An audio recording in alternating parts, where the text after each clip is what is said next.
Muy buenas tardes nuevamente, Shabbat Shalom, qué gusto estar nuevamente con ustedes aquí para un nuevo estudio de la Parashá semanal. Y hoy nos encontramos muy contentos porque iniciamos, ¿verdad?, con la lectura del segundo libro de la Torá, conocido como Éxodo, pero su nombre real es Shemot. Shemot, que significa los nombres, porque normalmente cada parashá empieza o se llama dependiendo de cómo inicia eh, el, el capítulo que se va a leer en ese momento. Y bueno, cuando usted lee el libro de Shemot o conocido como Éxodo, pues usted ve que dice estos son los nombres de los hijos de Israel. Entonces el libro se llama precisamente Shemot, los nombres. Y bueno, la gente lo conoce por el éxodo porque precisamente pues se da un éxodo, ¿verdad? En este libro. Para mí uno de los libros más lindos, más maravillosos, que es este, ¿verdad? De Shemot, Éxodo, y que encontramos maravillosas hazañas del Todopoderoso, cosas maravillosas que Él hace y muchas enseñanzas para nuestras vidas. Así que, sin más preámbulos, vamos a iniciar, no sin antes hacer el respectivo contexto. Recordemos que venimos del estudio del libro de Bereshit, conocido como Génesis, en el principio. Y bueno, venimos de las enseñanzas, ¿verdad? Que nos mostró el Todopoderoso a través de las Escrituras, a través de todo el libro de Génesis. Pero recordemos que, bueno, en los últimos pasajes del libro de Génesis pudimos ver, pues, cómo terminan los días tanto del patriarca Jacob, Israel, como de su hijo Yosef, donde, ¿verdad? Pues se dieron los encuentros, donde él volvió, el patriarca vino, le habló a sus hijos, en principio les iba a hablar proféticamente de lo que iba a ocurrir en el futuro. El Todopoderoso no le permitió que hablara de las cosas futuras y, bueno, terminó, podríamos decir, instruyendo a sus hijos, hablando de cada una de las fortalezas y de algunas debilidades de algunos de ellos. Y bueno, hasta al final, cuando vemos el entierro, ¿verdad? Donde se lleva a enterrar al patriarca. Y bueno, Yosef hace jurar a los Bene Israel, a los hijos de Israel, que cuando ellos vayan a la tierra de la promesa, pues le lleven a enterrar también a ese lugar. Así que bueno, vamos a iniciar con la lectura del capítulo 1. Dice: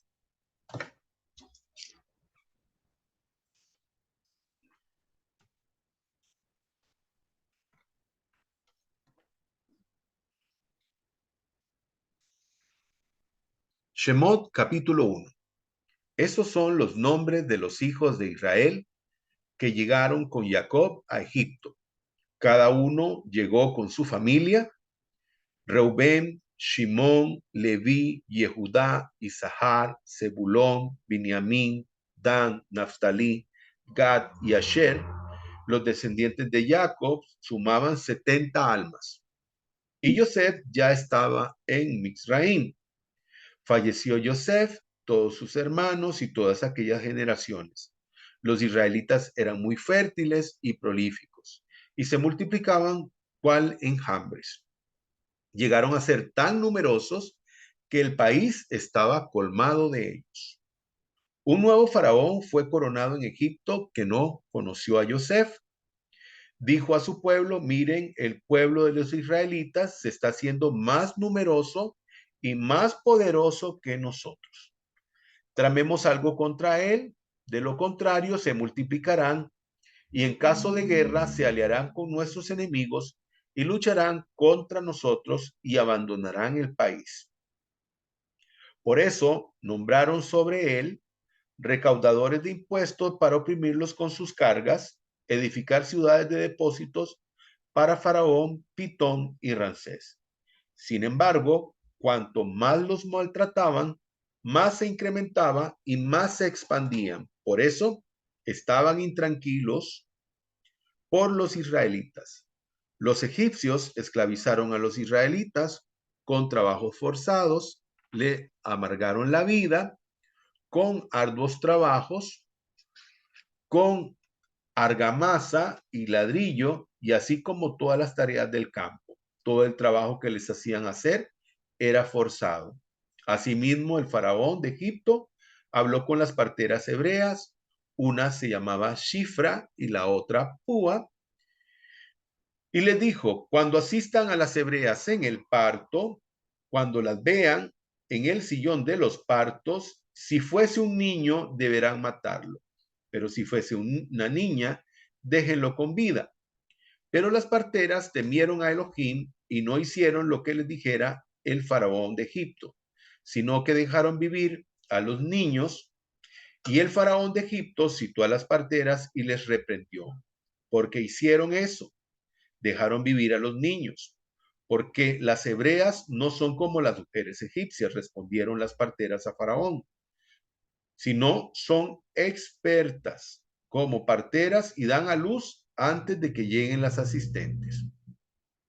Por eso Elohim favoreció a las parteras, el pueblo seguía creciendo en número y se hizo muy poderoso. Puesto que las parteras temieron a Elohim, él las recompensó concediéndole casas. Paró, ordenó a todo su pueblo diciendo, todo varón que nazca deben arrojarlo al río y a toda niña la dejarán vivir. Muy bien. Vamos a hablar un poco, ¿verdad?, de este pasaje. Permítanme un momentito.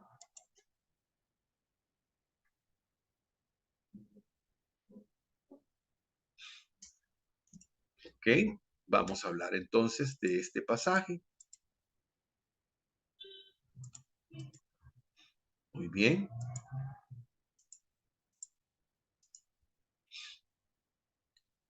Vamos a ver.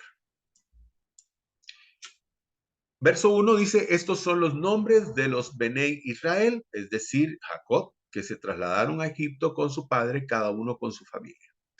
Entonces, el nombre del libro Shemot precisamente es porque empieza el libro con estos son los nombres de los hijos de Israel.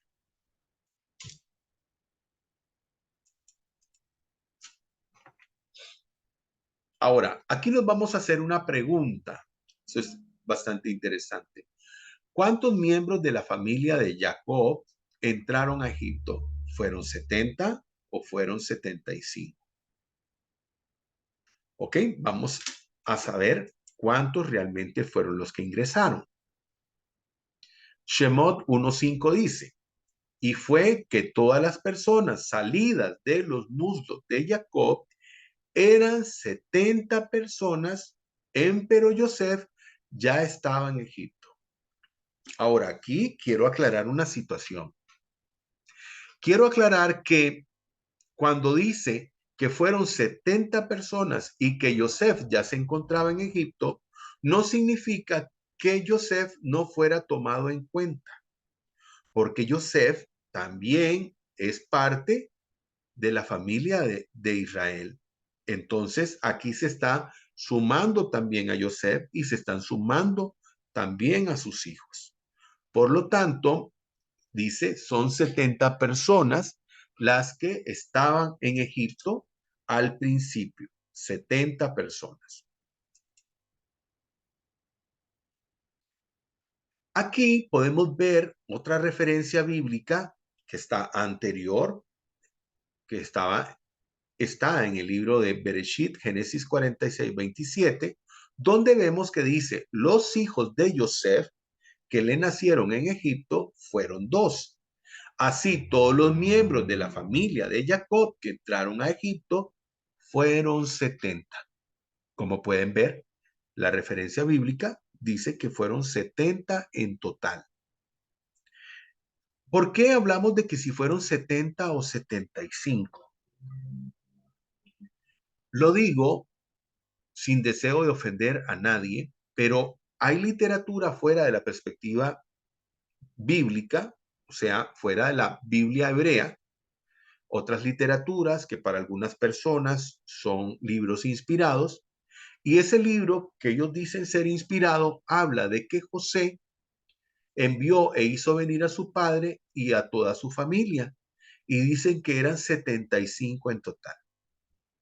Entonces, como podemos ver, no se pueden las personas fiar de un texto que, a pesar de que puede conocer el texto original en este sentido, la Biblia hebrea, ni siquiera toman la Biblia hebrea como referencia para poder escribir sus textos y crean una cuenta totalmente diferente a la cuenta verdadera.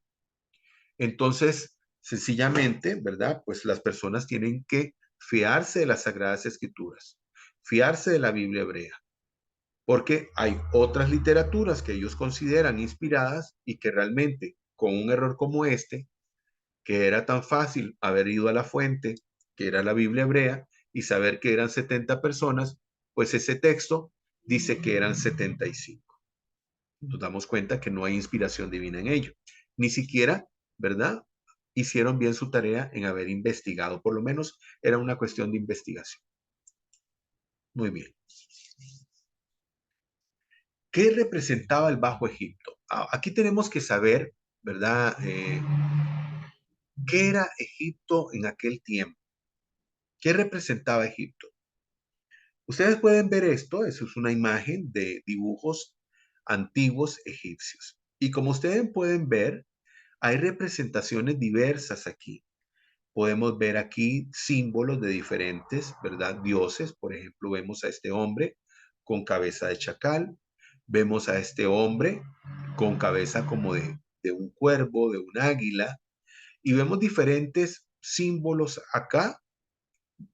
Símbolos, vemos este escarabajo que está aquí. Vemos esta, que por cierto, este eh, elemento que vemos acá, que parece una cruz, ¿verdad? Parece una cruz y que tiene un ojal en la parte de arriba. También es un símbolo que creo que le llaman la llave a la vida eterna, creo que así le llamaban los egipcios a ese símbolo. Y entonces, ¿qué representaba el Bajo Egipto? Bueno, Egipto era, si bien es cierto, la nación más poderosa del mundo, también era la nación de mayor idolatría que había en el mundo.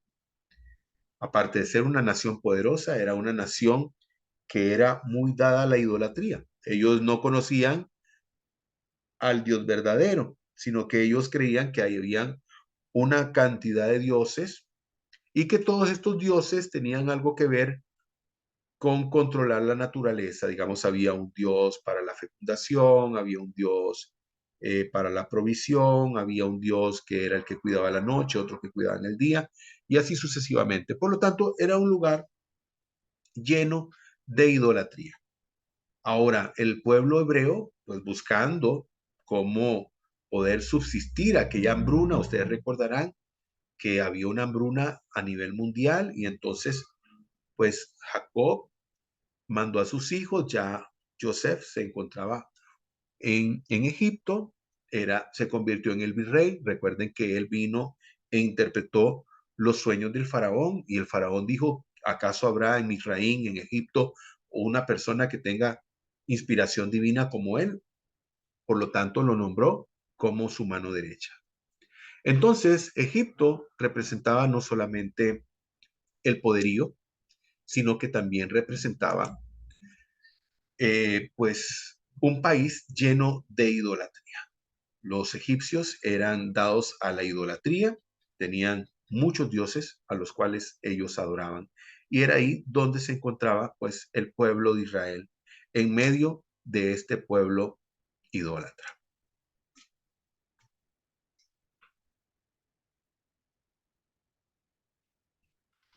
Esta referencia de Proverbios 4:27, no te desvíes ni a diestra ni a siniestra y apártate del mal, es algo que nosotros debemos de practicar en nuestra vida. ¿Por qué? Porque muchos de nosotros nos movemos o nos desarrollamos en ambientes que no necesariamente son ambientes santos o de personas que son temerosas del Eterno. Por lo tanto, nosotros no debemos ni hacernos ni a diestra ni a la siniestra. O sea, tenemos que ir en el camino de la rectitud, de la justicia, del temor a Hashem. Y dice también el proverbio que debemos de apartarnos del mal. Algo que, digamos, siempre tenemos que hacer. El pueblo de Israel tuvo que tratar de mantenerse en una línea firme, en una línea recta y no ser seducidos por las cosas que hacían los egipcios. Por lo tanto, tenían que mantenerse firmes en sus creencias, tenían que mantenerse firmes en su servicio al Eterno.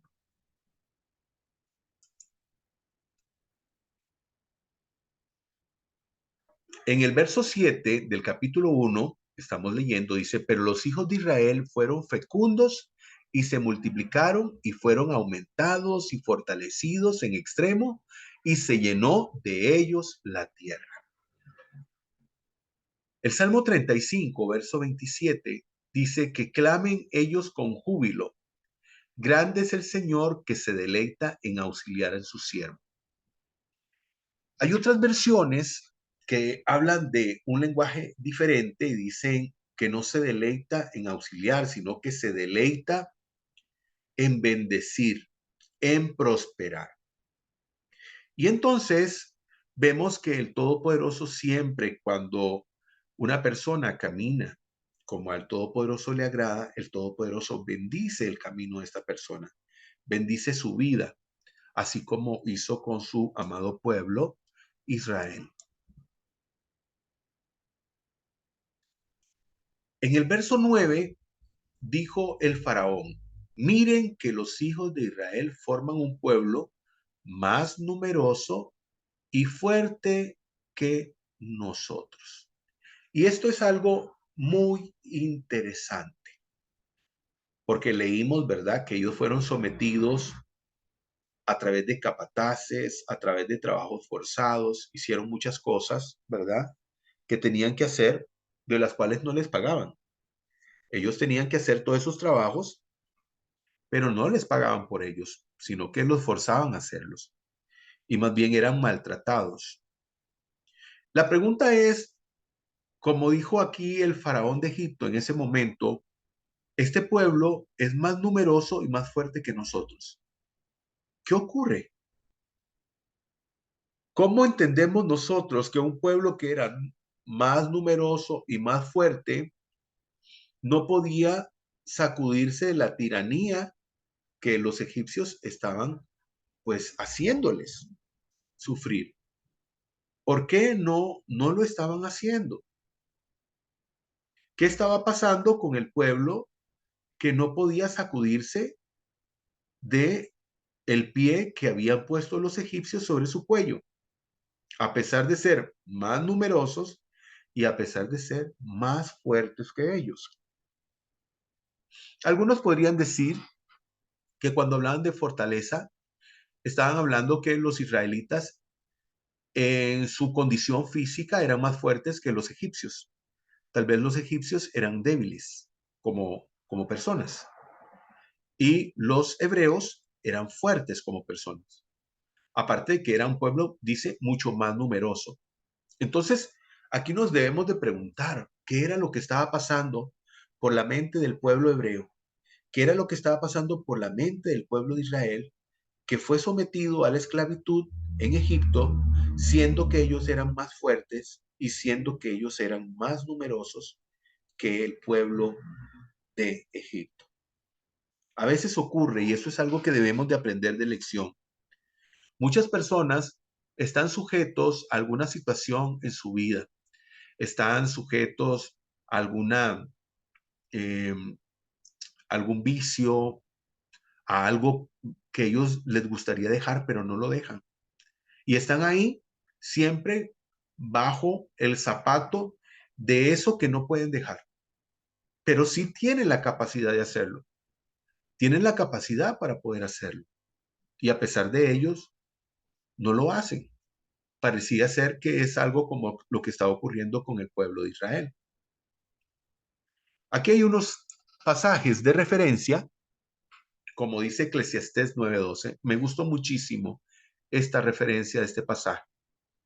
Porque el hombre tampoco conoce su tiempo, como los peces que son presos en la mala red y como las aves que se emprenden en un lazo.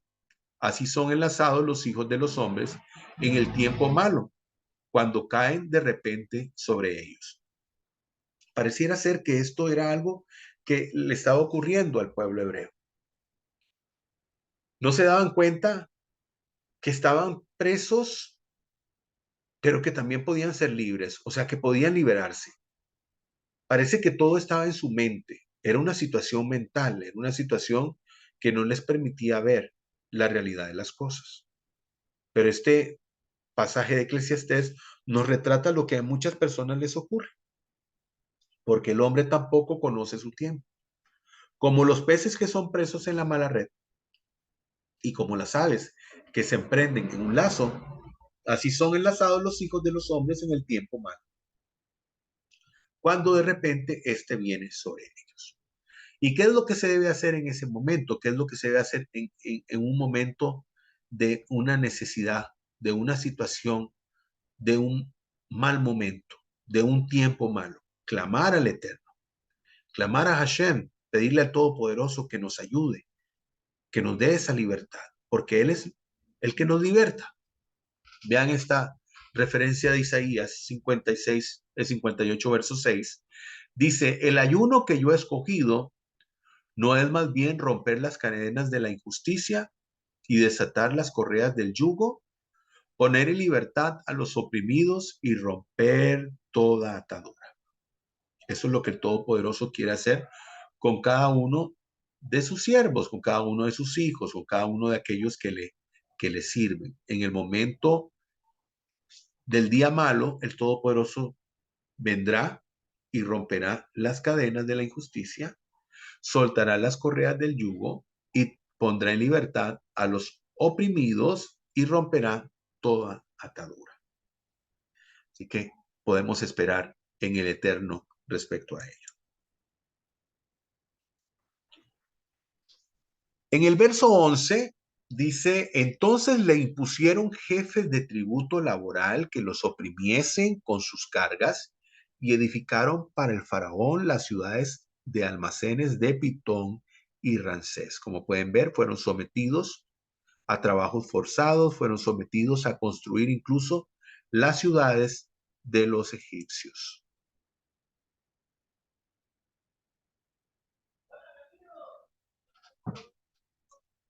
En Éxodo 1:17 vemos aquí la posición de las parteras. El faraón había llamado a las parteras. Hay aquí algunas posiciones encontradas donde algunos creen que las parteras podían ser egipcias, pero hay otros que creen que las parteras podían ser hebreas. Algunos creen que eran egipcias, pero que al final reconocieron en los hebreos que ellos servían al Dios verdadero y por esa razón temieron al Eterno. Dice, pero las parteras temían al Eterno y no hicieron como el rey de Egipto les mandó, sino que dejaban con vida a los niños varones. Por eso encontramos, ¿verdad? En uno de los pasajes donde ellas dicen, las mujeres hebreas no son como las egipcias. Cuando llegamos nosotros, ya han tenido a los niños. Entonces pareciera ser, ¿verdad? Que ellas pues sí eran egipcias. En el verso 20 y 21 dice, y el Eterno hizo bien a las parteras y el pueblo se multiplicó y se fortaleció en gran manera. Y por haber las parteras temido a Dios, él prosperó sus familias. Algunas versiones dicen que fueron, digamos, el Todopoderoso les dio casas, pero esto de casas puede referirse a que las parteras fueron prosperadas con hijos. Eso fue lo que el Todopoderoso pudo haber hecho, haberlas prosperado teniendo pues muchos hijos.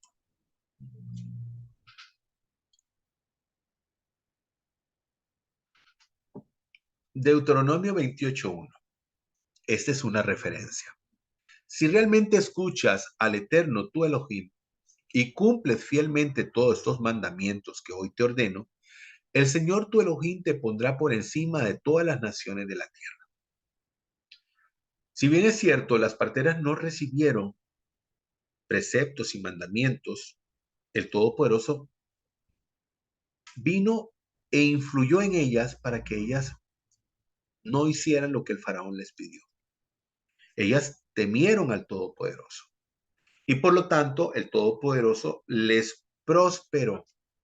En nuestro caso, el Todopoderoso nos dice, si escuchas la voz del Eterno y cumples sus preceptos y sus mandamientos, dice que Él nos pondrá por encima de todas las naciones, así como hizo con los Bene Israel. Pero todas las personas están llamadas a eso. Todas las personas, porque el Todopoderoso ha dicho que su casa será llamada casa de oración para todos los pueblos. Por lo tanto, el Todopoderoso, si bien es cierto, escogió al pueblo de Israel para hacer luz a las naciones, pero eso no significa que los demás pueblos no están llamados a ello. Y eso es algo que vamos a ver posteriormente. Muy bien, vamos al capítulo 2 de Éxodo. Capítulo 2.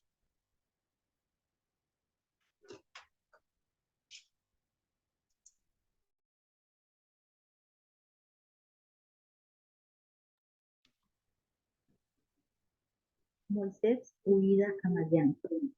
Un varón del linaje de Leví fue y tomó por mujer a una hija de Leví. La mujer concibió y dio a luz un hijo, y viendo que era hermoso, lo escondió 3 meses. Pero no pudiendo ocultarlo más tiempo, tomó una cesta de juncos, la calafateó con asfalto y brea, colocó al niño en ella y la puso en el juncal a la orilla del Nilo. Y su hermana se había situado a lo lejos para saber qué se haría con él. Entonces la hija de Faraón bajó a bañarse al Nilo, y mientras sus doncellas andaban junto al Nilo, ella vio la cesta en medio del juncal y envió a su esclava, y ella lo recogió. Cuando la abrió, vio al niño, y he aquí era un niñito que lloraba, y tuvo compasión de él y exclamó: Este es uno de los niños de los hebreos. Entonces dijo a su hermana, a la hija de Faraón: ¿Quieres que llame a una nodriza de las hebreas para que te amamante este niño? Y la hija de Faraón le respondió: Ve. Entonces la muchacha fue y llamó a la madre del niño. La hija de Faraón le dijo: Llévate a este niño, amamántalo, y yo te daré tu salario. Y la mujer tomó al niño y lo amamantó. Y el niño creció, y ella lo llevó a la hija de Faraón, y llegó a ser su hijo. Y llamó su nombre Moisés, y dijo: En verdad lo he sacado de las aguas.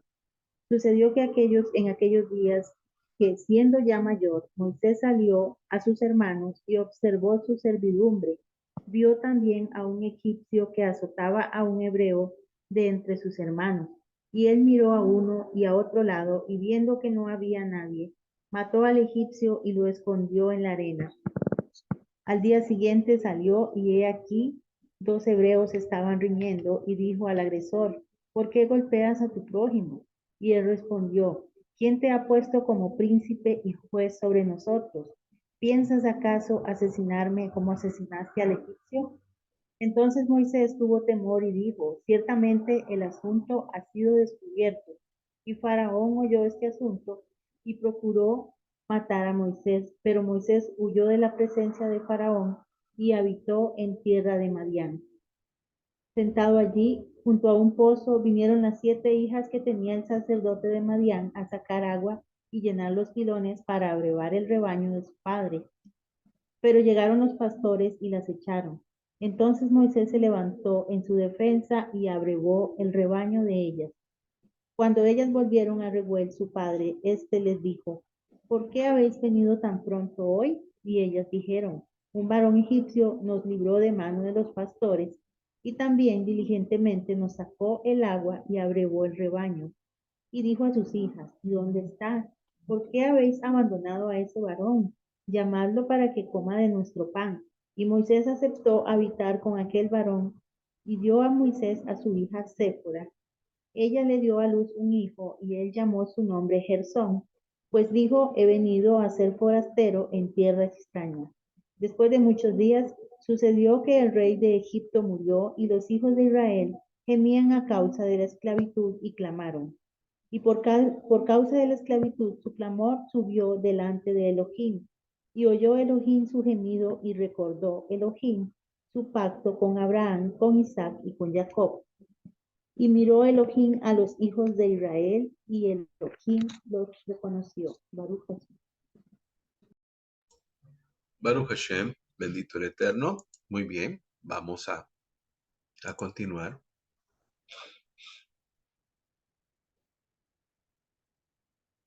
Muy bien, vamos a continuar.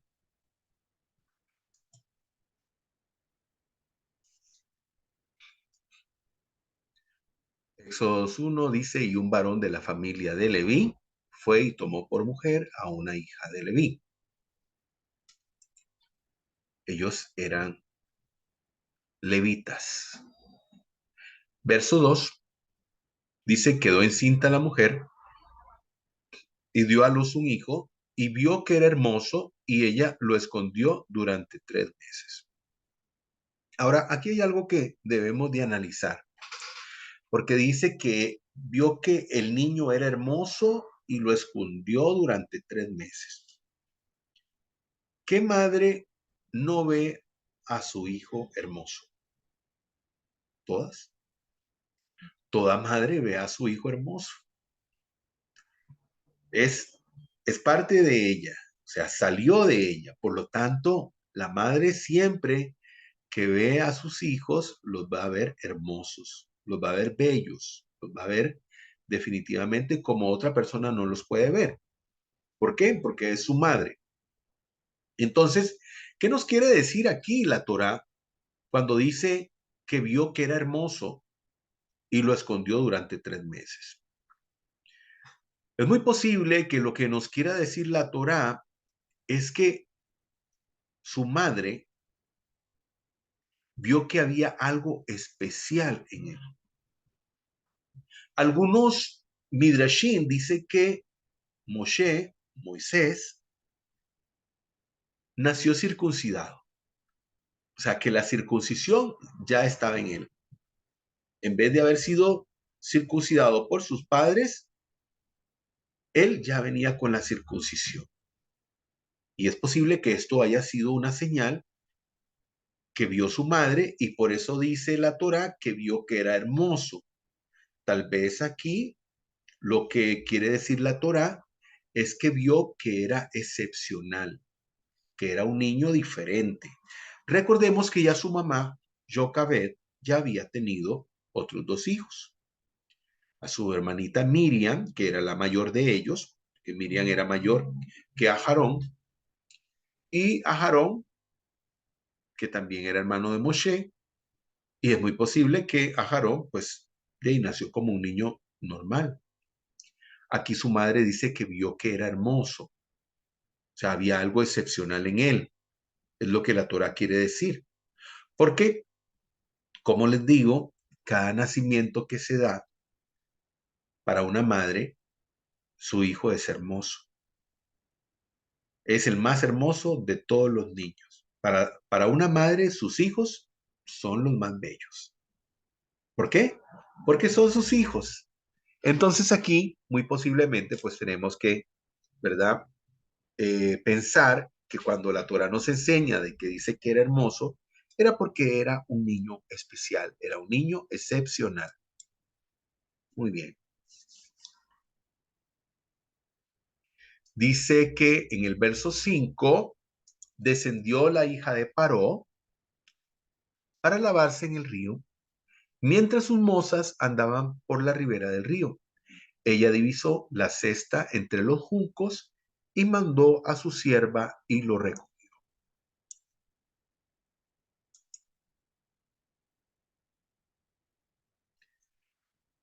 Aquí vamos a ver algo. Leímos que la hija de Faraón tuvo compasión de esta criatura, de este niño, tuvo compasión y bueno, ella lo crió como si fuera su hijo, lo recogió de las aguas. Ella vio que era un niño hebreo, sabía que había un edicto de parte del faraón que los niños hebreos tenían que morir y a pesar de ello, ella no lo hizo. Eso nos habla de la calidad humana que ella tenía. Es muy posible que ella no estuviera de acuerdo, como podría pasar en cualquier familia, con las decisiones que su padre tomaba. Ahora, en el verso 10 dice, creció el niño, o sea, Moshe, y ella se lo trajo a la hija de Faraón, Jocabed, su madre, y fue para ella su hijo, hablando, ¿verdad?, de la hija de Faraón. Y ella llamó su nombre Moshe, pues ella dijo, de las aguas yo lo he extraído. El nombre Moisés proviene del hebreo Moshe, el cual puede ser interpretado etimológicamente como salvado de las aguas. Hay muchas versiones. ¿Y por qué dice que del hebreo?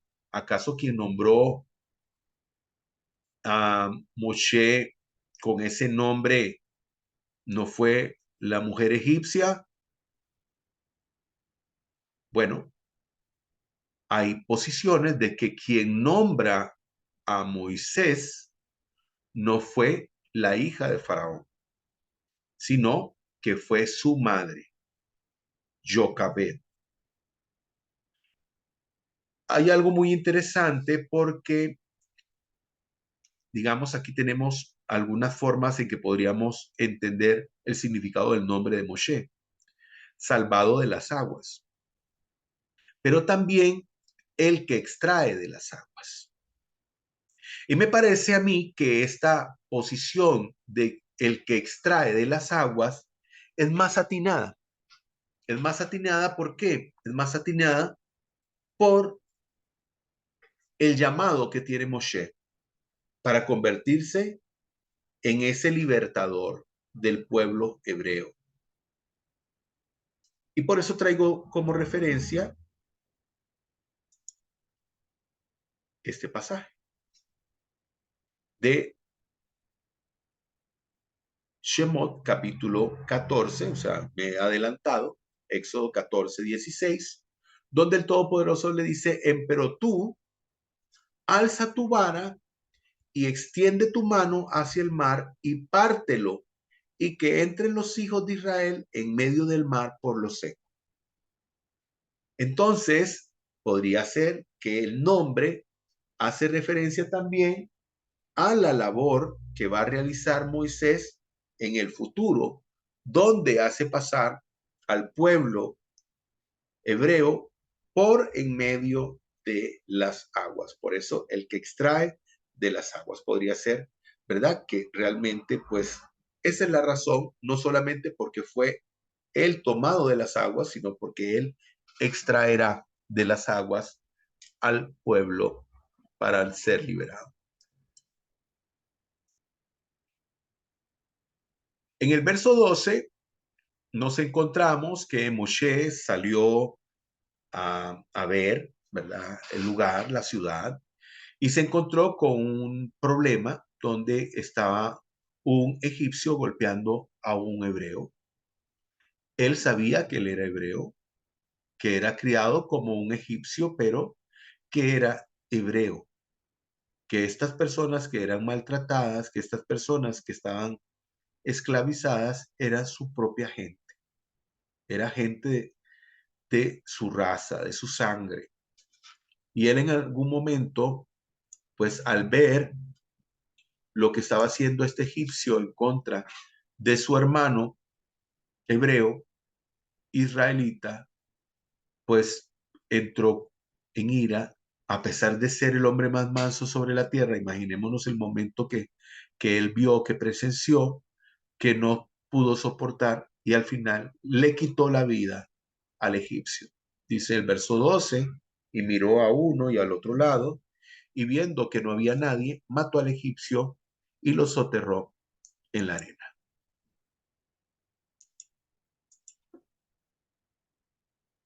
En el verso 15 dice, cuando el faraón se enteró de este hecho, procuró matar a Moshe, pero Moshe huyó de la presencia de Faraón y se fue a la tierra de Madián y se sentó junto a un pozo.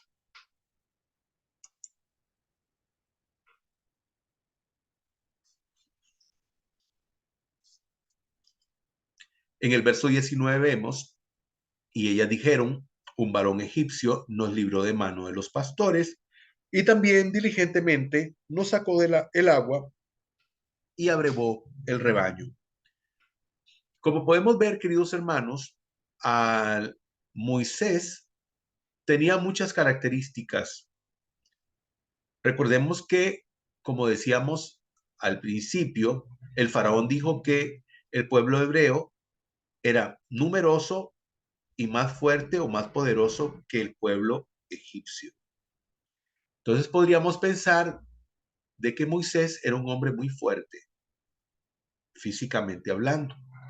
Aparte de que también, al estar, digamos, en la corte del faraón, muy posiblemente fue entrenado con armas en la lucha y por lo tanto, por eso es que vemos que él, pues, defendió a estas mujeres y pudo con aquellos otros pastores, los venció de manera tal que ellas pudieron abrevar a las ovejas y poder regresar a su hogar, pues antes de tiempo, porque normalmente, pues parece que ellas tenían que esperar a que los pastores abrevaran las ovejas de ellos y ellas, por ser mujeres, las dejaban de una.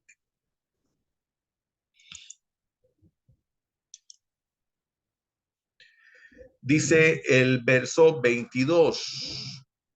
Como podemos ver aquí, la Torah pues va un poco más rápido. Vemos que llega Moshe, se sienta en Madián, defiende a estas mujeres, se le entrega a Sépora como esposa y aquí vemos pues de que ya han pasado años, ¿verdad?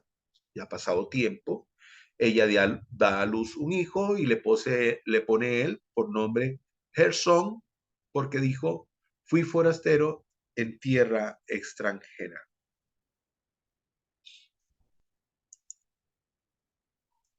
Muy bien.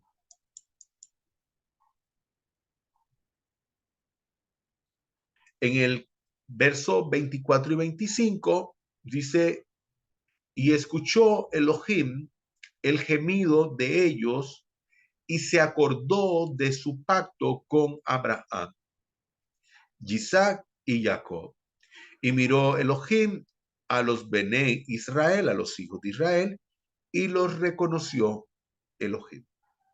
Ahora, yo quiero decirle, aquí la Torah nos presenta este lenguaje para que nosotros podamos pues tener, digamos, una idea de lo que está sucediendo. Porque no quiere decir que el Todopoderoso se había olvidado del pacto. Porque aquí la Torah dice, y se acordó de su pacto con Abraham, Isaac y Jacob. No es que, digamos, llegó y dijo, uy, me había olvidado, se me había olvidado eh, el pacto que yo había hecho con ellos. No, sencillamente que nos está diciendo que ha llegado el momento, que este era el momento propicio que el Todopoderoso estaba esperando para liberar a su pueblo. Por supuesto que el Todopoderoso sabía quién eran ellos. Por supuesto que el Todopoderoso sabía que era su pueblo, que era el pueblo de Israel. Así que no entendamos que fue que a él se le había olvidado su pueblo, ¿verdad? Tenemos que estar claros de eso. Dios no se olvida del clamor de los afligidos. Es algo que siempre tenemos que saber. Así como el Todopoderoso escuchó en el pasado, escucha también en el presente y escuchará en el futuro. El santo y bendito, el santo y bendito, siempre, siempre, siempre estará para aquellos que claman a Él, para aquellos que lo necesitan a Él. ¿Qué es lo que necesitamos? Hacer méritos delante del Eterno. Tenemos que hacer méritos delante del Santo y bendito. Muy bien. También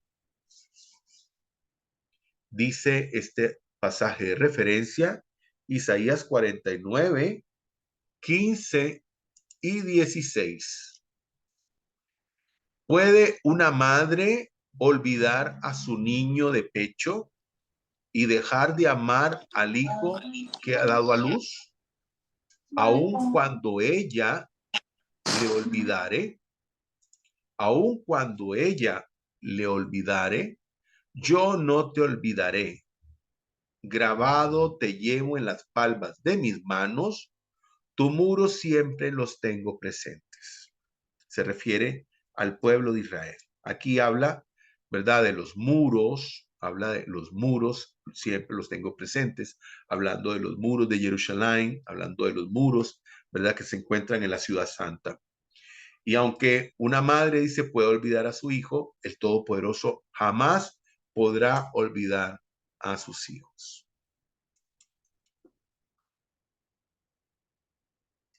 Jeremías 1:8 dice, no temas delante de nadie, porque yo estoy contigo y te pondré a salvo.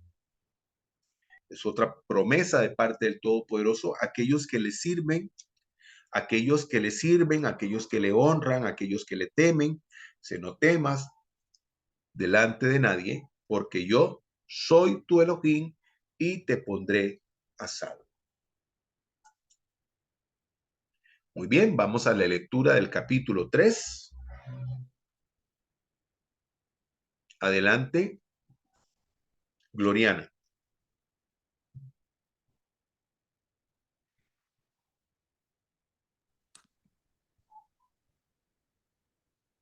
Apacentaba Moisés el rebaño de su suegro Yetro, sacerdote de Madián, y condujo el rebaño a extremo del desierto y llegó a Horeb, monte de Elohim.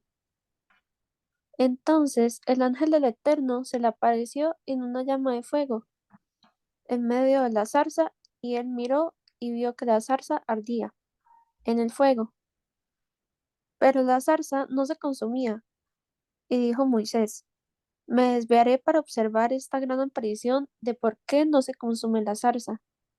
Vio el Eterno que se desviaba para observar, y Elohim lo llamó de en medio de la zarza y le dijo: Moisés, Moisés. Y él respondió: Heme aquí. Entonces dijo: No te acerques aquí, quita las sandalias de tus pies, porque el lugar donde estás en el suelo, estás es suelo santo. Y añadió: Yo soy el Dios de tu padre, Dios de Abraham, Dios de Isaac y Dios de Jacob. Entonces Moisés ocultó su rostro, porque tuvo temor de contemplar a Elohim. Luego dijo el Eterno: Ciertamente he visto la aflicción de mi pueblo que está en Egipto, y he escuchado su clamor por causa de sus opresores, porque conozco sus padecimientos. Descenderé pues para librarlo de mano de los egipcios, y para hacerlo subir de ese país a una tierra buena y ancha, a una tierra que fluye leche y miel, al lugar del cananeo, del eteo, del amorreo, del fereceo, del heveo y del jebuseo. Y ahora, he aquí, el clamor de los hijos de Israel ha llegado hasta mí, y también he visto la presión con que los egipcios los oprimen. Ahora pues, anda, te envío a Faraón, saca de Egipto a mi pueblo, los hijos de Israel. Respondió Moisés a Elohim: ¿Quién soy yo para que vaya Faraón y saque de Egipto a los hijos de Israel? Él dijo: Porque yo estaré contigo, y esta será la señal de que te he enviado cuando haya sacado de Egipto al pueblo. Serviréis a Elohim sobre este monte. Dijo Moisés a Elohim: Cuando vaya los hijos de Israel y les diga: El Dios de vuestros padres me ha enviado a vosotros, y me digan cuál es su nombre, ¿qué les diré? Respondió Elohim a Moisés: Yo soy el que soy. Y añadió: Así dirás a los hijos de Israel: Yo soy, me ha enviado a vosotros. Dijo además Elohim a Moisés: Así dirás a los hijos de Israel: El Eterno, el Dios de vuestros padres, Dios de Abraham, Dios de Isaac y Dios de Jacob, me ha enviado a vosotros. Este es mi nombre para siempre, jamás, y este es mi memorial de generación en generación. Ve, reúna a los ancianos de Israel y diles, el Eterno, Dios de vuestros padres, el Dios de Abraham, de Isaac y de Jacob, se me apareció diciendo, en verdad os he visitado y he visto lo que os hace en Egipto.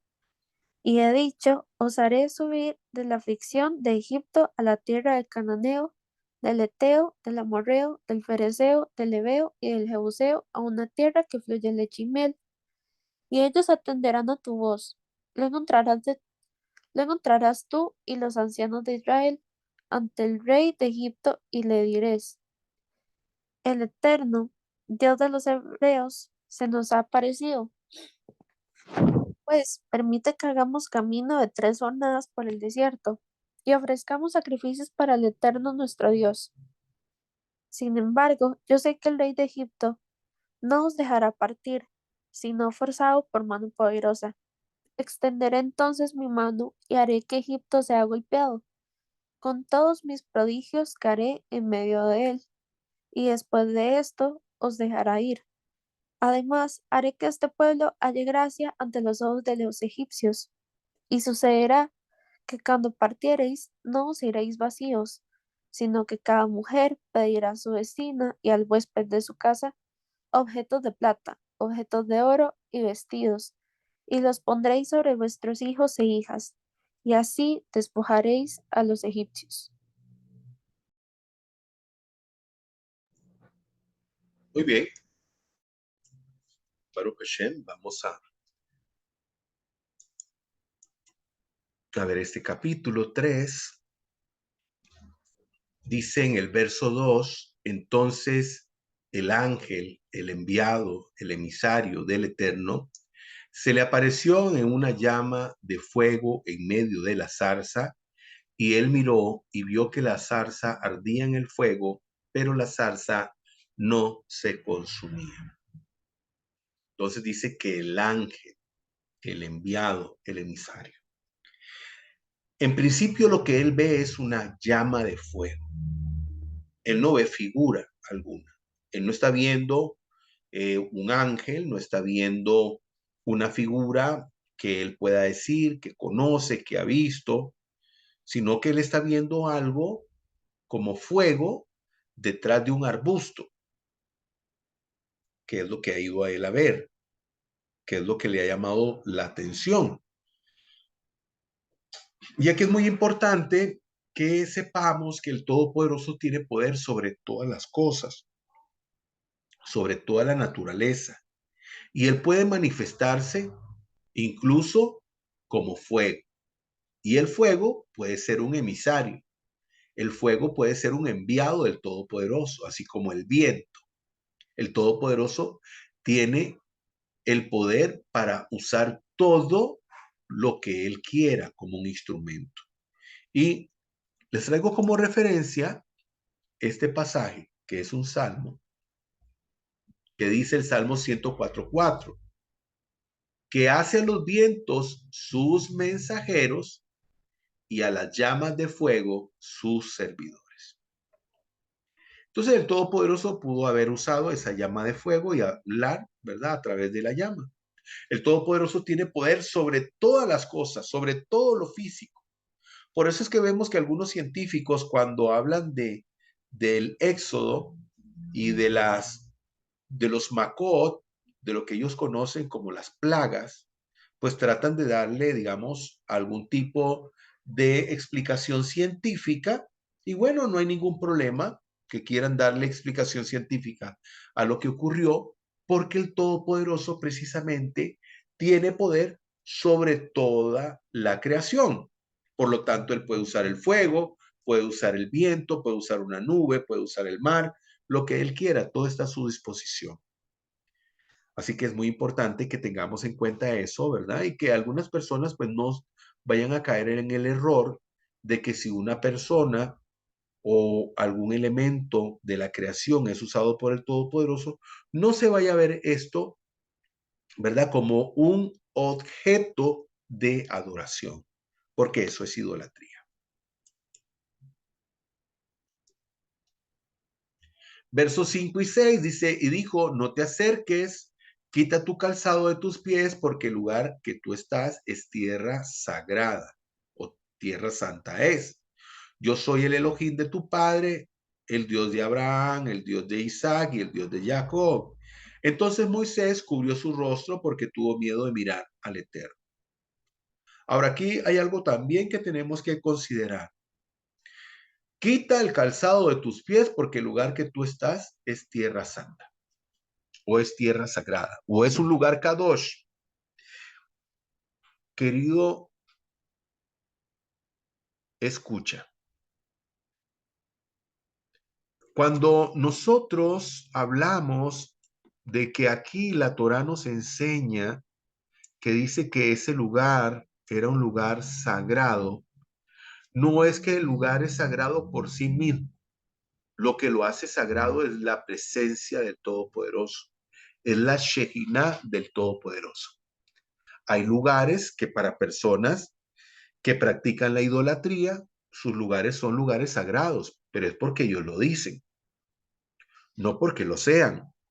Porque lo que hace que realmente un lugar pueda convertirse en un lugar sagrado es porque la presencia del santo y bendito está en ese lugar. No porque alguien lo llame que es, porque alguien lo llame sagrado. No, definitivamente. Sabemos que hay cualquier cantidad de edificios alrededor del mundo que son usados para dar culto a dioses paganos, a idolatría, y que las personas llaman a estos lugares lugares sagrados, pero los llaman lugares sagrados porque ellos creen que son sagrados. Pero algo se puede convertir en un lugar santo cuando la manifestación, cuando eh, la santidad del Todopoderoso se manifiesta en ese lugar, cuando hay Kedushá en ese lugar, cuando hay Shejinah en ese lugar, porque hay presencia divina, no es que el Todopoderoso more en ese lugar, porque el Todopoderoso no puede morar en un edificio, no puede morar en ningún lugar porque no hay posibilidad. Shlomo Melech, el rey Salomón, dice, cuando él iba a construir casa al Eterno, dijo, ¿acaso puedes tú habitar en un edificio si ni aun los cielos de los cielos puede contener tu gloria? Por supuesto que es así. Lo que había era Shejinah, presencia divina, así que no podemos llamar, ¿verdad? No podemos llamar que un lugar por el hecho de que, digamos, el Todopoderoso haya dicho que era un lugar sagrado, era un lugar sagrado porque había presencia de él en ese lugar. No es que todos los lugares son sagrados. Es algo que tenemos que tener muy claro. Dice el verso 3:8, dice, he descendido para librarlos y para sacarlos a una tierra buena y espaciosa, a una tierra que emana leche y miel. Entonces, aquí, digamos, dice, he descendido. El Todopoderoso está en todo lugar. Esta es una forma en que la Torá nos expresa o nos quiere dar a entender que el Todopoderoso se está manifestando en la tierra para poder traer salvación a su pueblo. Pero sabemos que el Todopoderoso está en todo lugar, o sea, Él llena todos los sitios. Él llena todo porque todo tiene la marca y el sello de Él. Muy bien. El Salmo 3:8 dice, tuya es Adonai la salvación, envía tu bendición sobre tu pueblo, que es precisamente lo que Él está gestando, lo que Él está preparando. En el verso 12 dice, y Él respondió, porque yo seré contigo y esto te será por señal de que yo te he enviado. Luego que hubiese sacado este pueblo de Egipto, serviréis al Eterno sobre este monte.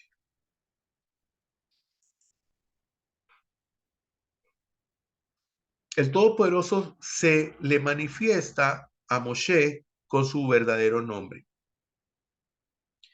Las personas han hecho, digamos, y escuchamos ahora cuando se estaba haciendo la lectura, en una versión, vimos que dijo, yo soy el que soy. Realmente, él dijo, Eye Asher Eye, que significa seré el que seré. No soy, yo soy el que soy.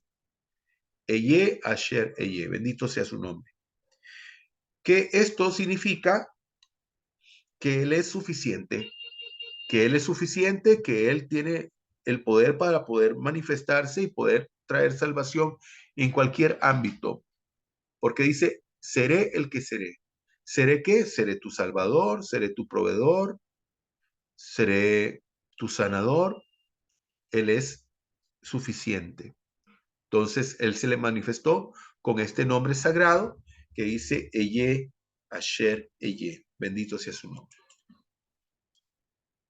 En el verso 20 dice, pero yo extenderé mi mano y heriré a mi Misraín con todas mis maravillas que haré en él, y entonces os dejará ir. Hablando el Todopoderoso de lo que la gente conoce como las plagas, que nosotros conocemos con el nombre hebreo de Makot, que fueron golpes, lo que él dio. ¿Golpes a quién? Golpe a cada una de las deidades egipcias, porque lo que el Todopoderoso hizo fue precisamente burlarse de todos los dioses paganos egipcios. Porque cada uno de esos Makot, cada uno de esos golpes o cada una de esas plagas, como la gente lo conoce, tenían que ver con una deidad que ellos adoraban. Y que esa deidad, que realmente era un dios falso, no podía hacer absolutamente nada para contrarrestar lo que el Todopoderoso estaba haciendo. Verso 21, también daré a este pueblo gracia ante los ojos de los egipcios, de modo que cuando salgáis no os vayáis con las manos vacías. Eso es algo que el Todopoderoso hizo con su pueblo y sigue haciendo hoy en día. El Todopoderoso le da la gracia a aquellos que le sirven y que lo honran. Y en este caso, el Todopoderoso pues hizo o puso la gracia en el pueblo hebreo, en el pueblo israelita, para que pidieran cosas a los egipcios, y los egipcios, con tal de que ellos se fueran, les dieron absolutamente todo. O sea que todos los trabajos forzados que ellos hicieron durante esos 400 años de esclavitud, todos los salarios caídos, por decirlo de alguna forma, todas las prestaciones se las llevaron porque dejaron a Egipto en la ruina. Muy bien, vamos a Éxodo capítulo 4.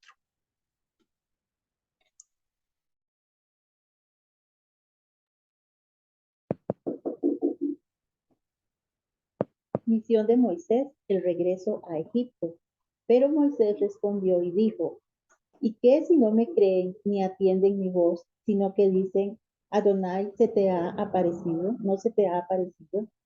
Entonces Adonai le dijo, ¿qué es eso que tienes en tu mano? Y él respondió, una vara.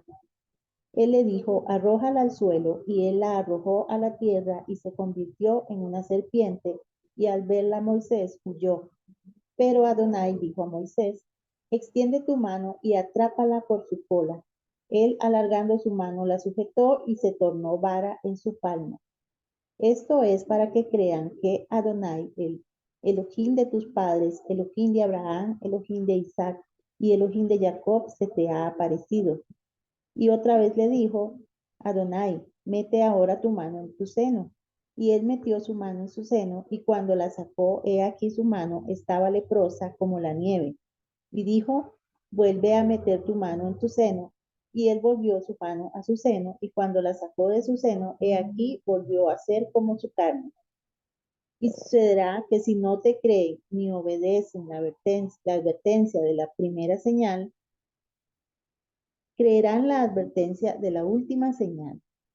Y si tampoco creen a estas dos señales ni obedecen tu advertencia, tomarás entonces de las aguas del Nilo y las derramarás sobre lo seco, y las aguas que saques del Nilo se convertirán en sangre sobre el suelo seco. Dijo entonces Moisés a Adonai, te ruego, Adonai, no soy hombre elocuente ni ayer, ni anteayer, ni desde que hablaste a tu siervo, pues soy torpe de boca y torpe de lengua. Pero Adonai le respondió, ¿y quién ha dado boca al hombre? ¿O quién hizo al mudo y al sordo, al vidente y al ciego? ¿No soy yo, Adonai? Ahora pues, ve, y yo estaré con tu boca, y te instruiré acerca de lo que hablarás. Pero él respondió, te ruego, Adonai, envía, te ruego, por medio del que debas enviar. Entonces la ira de Adonai se encendió contra Moisés y dijo, ¿no es Aarón el levita tu hermano? Yo sé que ciertamente él hablará y también he aquí, él sale a tu encuentro. Cuando él te vea, se alegrará en su corazón. Hablarás pues con él y pondrás las palabras en su boca. Y yo estaré con tu boca y con su boca y os enseñaré lo que debáis hacer. Él hablará por ti al pueblo y te servirá de vocero y tú le serás por Dios. Toma en tu mano esta vara con la cual harás las señales. Entonces fue Moisés y volvió a su suegro Yetro y le dijo, me marcharé ahora y volveré con mis hermanos que están en Egipto y veré si aún viven. Y Yetro dijo a Moisés, ve en paz. Adonai había dicho a Moisés en Madián, ve, vuelve a Egipto porque han muerto todos los que buscaban tu vida. Tomó pues Moisés a su mujer y a sus hijos, los hizo montar sobre un asno y regresó a la tierra de Egipto y tomó Moisés la vara de Elohim en su mano. Pues Adonai había dicho a Moisés, cuando vuelvas a Egipto, considera todos los prodigios que he puesto en tu mano y los harás en presencia de Faraón, aunque yo mismo endureceré su corazón y no dejará ir al pueblo. Y dirás a Faraón, así ha dicho Adonai, Israel es mi hijo, mi primogénito. Y te digo, deja ir a mi hijo para que me sirva. Pero tú rehusarás dejarlo ir. He aquí, yo voy a matar a tu hijo, tu primogénito. Y ocurrió por el camino, en una posada, que Adonai le salió al encuentro y procuró hacerlo morir. Pero Séfora, tomando un pedernal afilado, cortó el prepucio de su hijo y tirándolo a los pies de él, dijo, realmente me eres esposo de sangre. Entonces se apartó de él mientras ella decía, esposo de sangre eres por la circuncisión. Y Adonai había dicho a Aarón, ve al desierto al encuentro de Moisés. Y él fue y lo encontró en el monte de Dios y lo besó. Y Moisés declaró a Aarón todas las palabras con que Adonai lo había enviado y todas las señales que le había ordenado. Fueron Moisés y Aarón y reunieron a todos los ancianos de los hijos de Israel. Luego habló a Aarón todas las palabras que Adonai había hablado a Moisés, e hizo las señales ante los ojos del pueblo. El pueblo creyó y al oír que Adonai se ocupaba de los hijos de Israel y había visto su aflicción, hicieron reverencia y se postraron.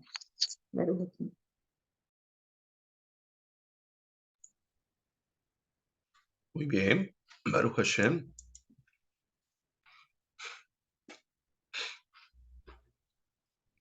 Vimos que el Todopoderoso le habló a Moisés que él iba a ser enviado a liberar a su pueblo. Le dio algunas señales, como vemos en el verso 8, y le dice, si aconteciera que no te creyeren ni oyeren la voz de la primera señal, creerán a la voz de la postrera.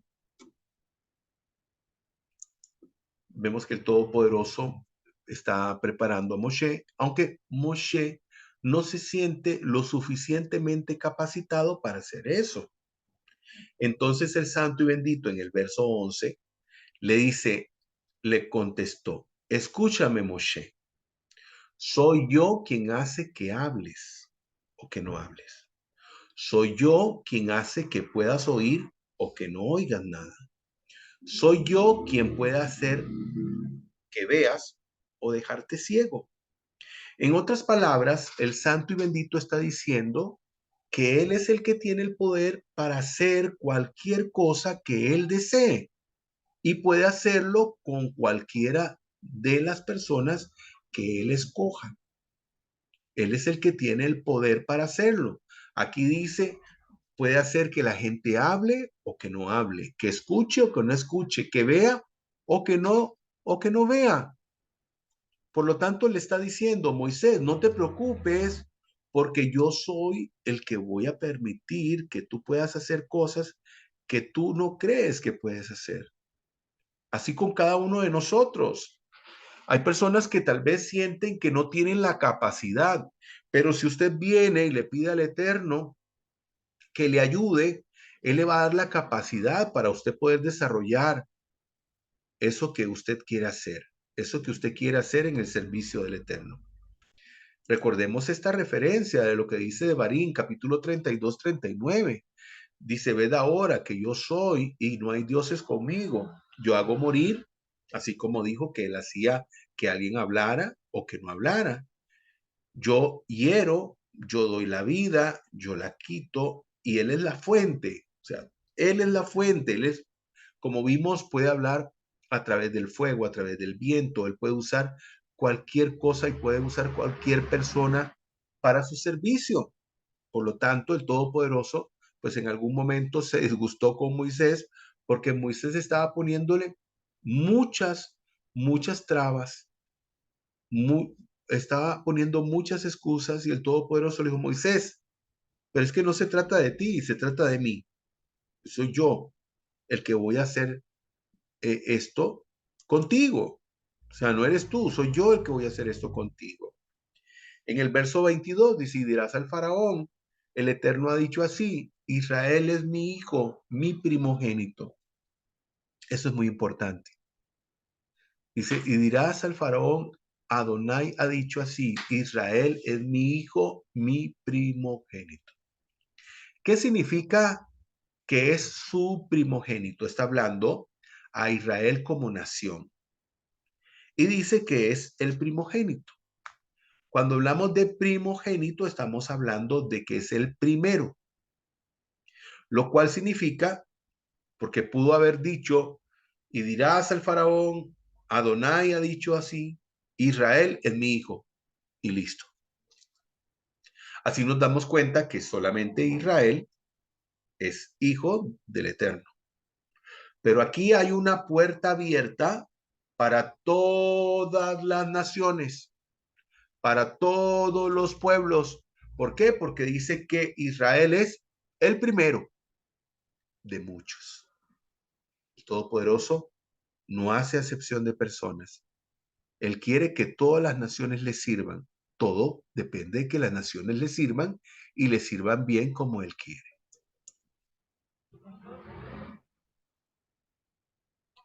Verso 24, y aconteció en el camino que en una posada Adonai le salió al encuentro y quiso matarlo.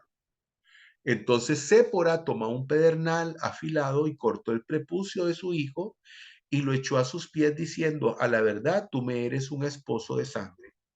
Así le dejó luego ir y ella dijo, esposo de sangre a causa de la circuncisión. La verdad es que este pasaje es un pasaje bastante difícil de entender. Es un pasaje bastante difícil para exégetas, para rabinos, para los sabios de Israel. O sea, realmente la reacción del Todopoderoso hacia Moisés aquí, que fue una reacción muy fuerte porque la Torá dice que el Todopoderoso estuvo a punto de matarlo. ¿Cuál fue la razón? ¿Cuál fue la razón de esta ira que tuvo el Todopoderoso en contra de Moisés? Aparentemente fue que Moisés no había circuncidado a su hijo, no había puesto la señal. Es muy posible. ¿Por qué?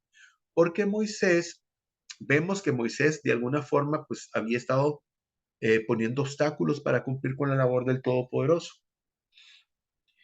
Vemos que aquí él marcha y no ha circuncidado a su hijo. Y el Todopoderoso no quería que él hiciera eso. Muy posible que Moisés hubiera pensado, no voy a circuncidar a mi hijo porque vamos en marcha, vamos en una travesía. Y esto podría ponerlo en riesgo. Y el Todopoderoso se disgusta. Sépora intuye que es por esta situación y por esa razón es que circuncida ella a su propio hijo y lanza el prepucio para que el Todopoderoso no mate a su esposo. Nos damos cuenta que esta aparentemente fue la razón. El Todopoderoso tendrá sus razones por qué, digamos, llegó a casi ¿verdad?, eliminar a Moisés. Pero bueno, aquí nos enseña que el Todopoderoso, si hubiera hecho eso, hubiese escogido a otra persona para hacerlo, aunque realmente Moisés era el indicado. Verso 31, y el pueblo creyó, y oyendo que Adonai había visitado los hijos de Israel y que había visto su aflicción, se inclinaron y adoraron. Se postraron delante de Hashem.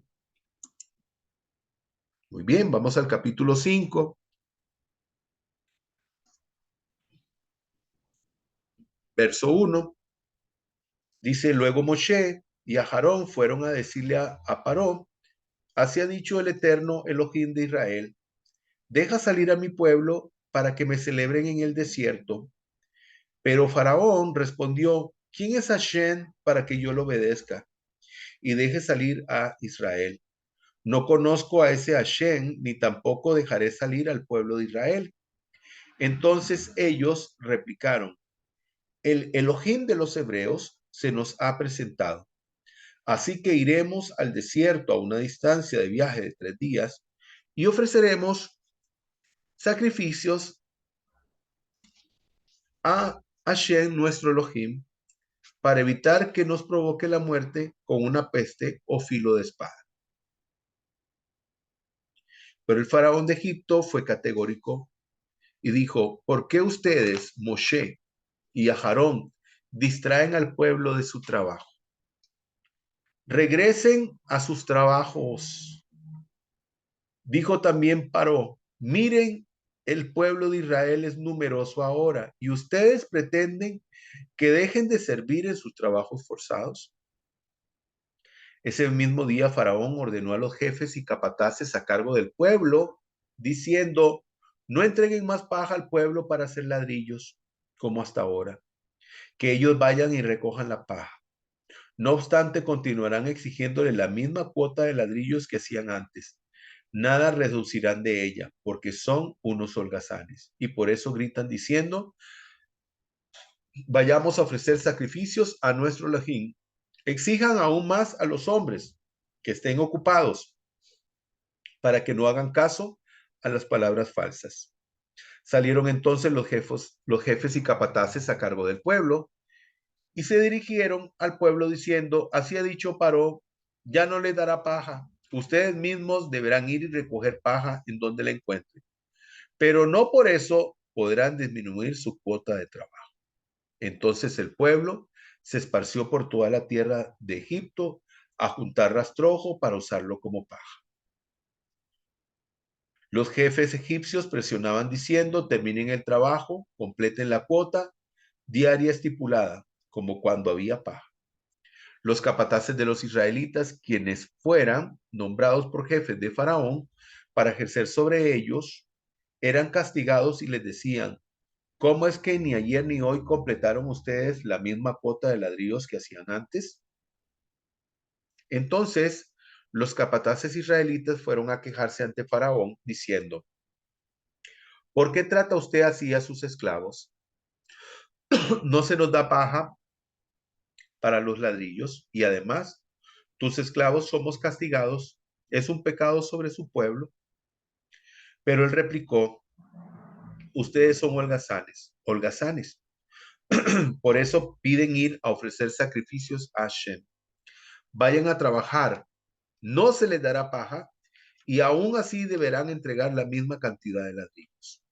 Los capataces israelitas los vieron a sus hermanos esclavizados en la mala situación en que se encontraban, pues se le exigía que no disminuyeran la cuota diaria de ladrillos.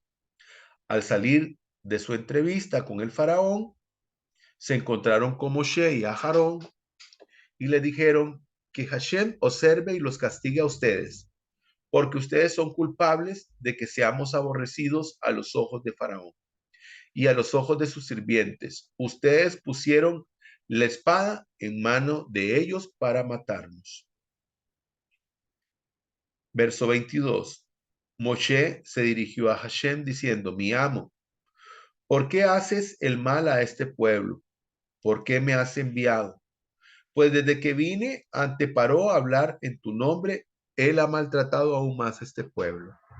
Y tú no has salvado al pueblo. Moshe se dirigió a Hashem diciendo, mi amo. Y entonces le dijo el Eterno a Moshe, ahora verás lo que le haré a Faraón, capítulo 6. Dice, Hashem le dijo, ahora verás lo que haré a Faraón a través de mi mano fuerte, los dejará ir y con mano fuerte los echará de la tierra. Muy bien.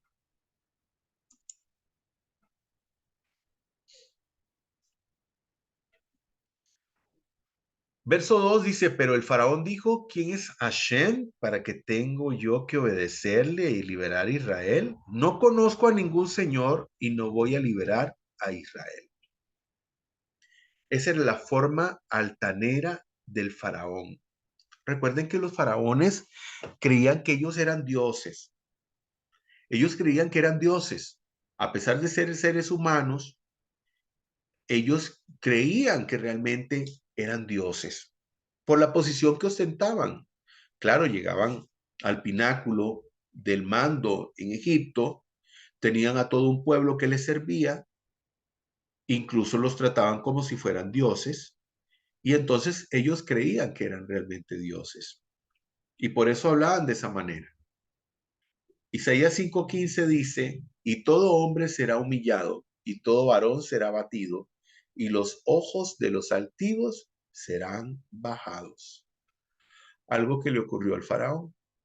El faraón llegó a entender, número uno, que ni él era Dios, y número dos, que los dioses a los que él servía no eran dioses.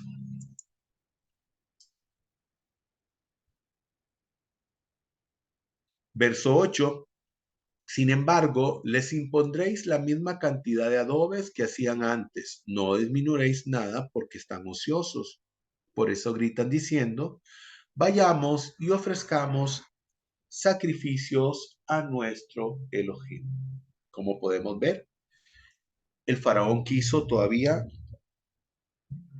hacerlos trabajar más, humillarlos más, castigarlos más, algo que ya el Todopoderoso no estaba dispuesto a permitir.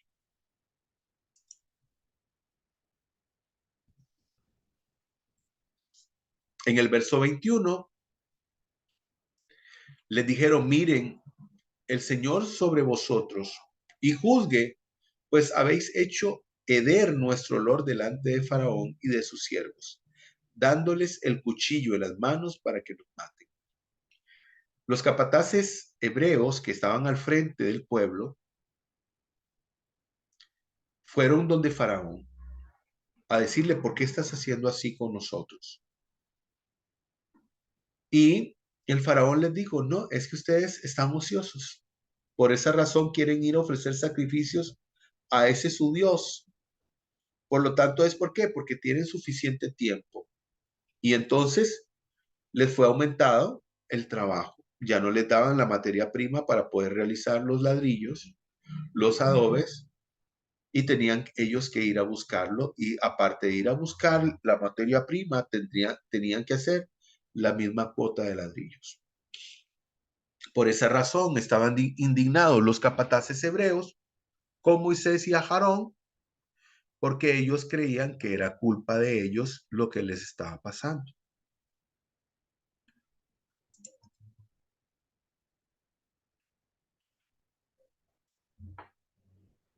Verso 22 y 23, entonces Moshe fue ante el Eterno y protestó y le dijo, Adonai, ¿por qué trajiste toda esta desgracia a tu propio pueblo?